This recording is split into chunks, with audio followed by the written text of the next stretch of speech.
Here's the latest, though not necessarily the last canto of the dancer's craft, the first canto of which was written 25 years ago. The painting behind me is by Urania Panos, my mother's garden. Another summer, the 25th, but what is time compared to myth, finds Moses once more with his flowers most of his waking hours. The time he used to give to dance, he now devotes to raising plants. But asked the reason he's immersing himself in soil, he says, rehearsing. I grow my dances from the seed. Let others choreograph. I weed. The sun, the earth, they are the force behind all moving things, the source alike of my creative power. The dance must follow from the flower. I'm not the first to work this way. Just think, for instance, of Monet, who, when his neighbors found it odd to see the painter hack the sod, said, Cher ami, mais je pioche. I use the hoe before the brush. My gardens are a work of art, of which I've painted only part. The cyclops rise in solar order, with other plantings in the border, and little circles in the lawn like moons to grow new kinds upon.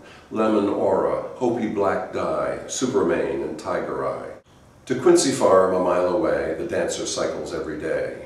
In that sweet soil he laid a row of sunflowers several years ago, to have fresh heads in quick supply whenever guests were coming by. Each row a stretching line of plants as long as those of corn in Kansas, long as the earth, tall as the sky, 100 yards, that is, by 10 feet high. But so as not to waste a seed this year, beyond all need of fresh bouquets for porch and table, the dancer sowed all he was able. 4 rows, then 8, and then some more, until he'd almost sown a score. He tamped the earth in every row with sideways step like a Navajo. On every spreading leaf he sprayed a special mixture he had made of fish emulsion, Super Bobex, Miracle Grow, and a dash of Momix. The grass, like art itself, is long. Soon Moses senses something's wrong. Faintness and a general ache, a fever burning in the lake, sharp chills beneath the midday sun, no energy. All lead to one conclusion, as the doctor sees. The dancer has caught Lyme disease. In that long grass a tiny tick had sucked his blood and made him sick. While Moses languishes in bed, down in the garden, up pops the head of Monax marmota, and sees his chance to feed at will on Moses' plants. The hungry woodchuck munches sunflowers for his lunches, like a Bruin in a berry patch, and in size he grows almost a match. He digs a den at the garden's edge, deep inside the hawthorn hedge, guarded by 1,000,000 bees, and lives at his rodent's ease. When Homo sapiens, call him Moses, revives, he howls and shakes his hoses. Grimly pale on hands and knees, he refills rows by slow degrees with transplants, and he sets his traps, while Monax watches, waits, and naps. On he raids at dawn undaunted, till Moses gives him what he wanted.